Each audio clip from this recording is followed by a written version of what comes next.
Selamat pagi saudara-saudara yang dikasih Kristus, jumpa lagi dalam renungan pada pagi hari ini. Namun sebelumnya kita bersatu dalam doa. Damai sejahtera Allah yang melampaui segala akal, itulah yang akan mengarah hati dan pikiran saudara-saudara dalam Yesus Kristus Tuhan kita. Amin. Firman Tuhan pada pagi hari ini tertulis di dalam Mazmur 103 ayat 13. Seperti Bapa sayang kepada anak-anaknya, demikian Tuhan sayang kepada orang-orang yang takut akan Dia. Demikian firman Tuhan. Firman Tuhan pada renungan pagi ini berbicara tentang kasih Bapa yang tak berkesudahan. Mazmur 103 lahir dari pengalaman mendalam Raja Daud tentang kasih Allah yang melampaui kegagalan manusia.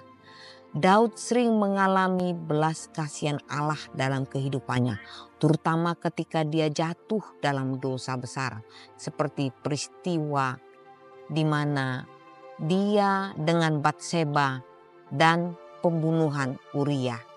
Dia menyadari bahwa Allah tidak hanya menghukum, tetapi juga penuh kasih dan siap memulihkan hubungan dengan umatnya yang bertobat. Ayat ini mungkin mencerminkan pengalaman pribadi Daud yang merasakan kasih Allah sebagai seorang bapa yang berbelas kasih. Ayat 13 ini menggambarkan kasih Allah seperti seorang bapa, mencerminkan pemahaman budaya Ibrani pada masa itu. Dalam budaya Yahudi kuno, figur seorang bapa adalah simbol otoritas, perlindungan, dan pemeliharaan.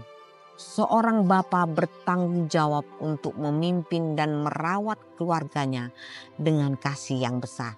Bangsa Israel juga sering melihat Allah sebagai bapa bangsa mereka yang membimbing mereka melalui sejarah keselamatan seperti keluaran dari Mesir dan pemeliharaan mereka di padang gurun. Kasih paternal Allah ini mencapai puncaknya di dalam Kristus. Dalam perjanjian baru, Allah digambarkan sebagai Bapa yang mengutus anaknya untuk menyelamatkan manusia. Para teolog seperti John Calvin dan Karl Barth menekankan bahwa dalam Kristus kita melihat realitas penuh dari kasih Allah yang dinyatakan kepada mereka yang takut akan Dia. Mazmur 103 ayat 13 ini mencerminkan kasih Allah yang mendalam, penuh perhatian, dan bersifat kekal. Ayat ini tidak hanya menggambarkan karakter Allah, tetapi juga memberikan panggilan bagi umatnya untuk hidup dalam hubungan yang penuh hormat dan ketaatan kepadanya. Dalam terang Kristus, kasih Allah ini menjadi lebih nyata dan terjangkau bagi semua orang. Oleh karena itu saudara-saudara, renungan ini dapat menjadi pengingat akan kasih Bapa yang selalu memelihara hidup kita, khususnya saat kita memulai tahun yang baru ini dengan penuh pengharapan dan iman. Selamat beraktivitas, Tuhan Yesus memberkati.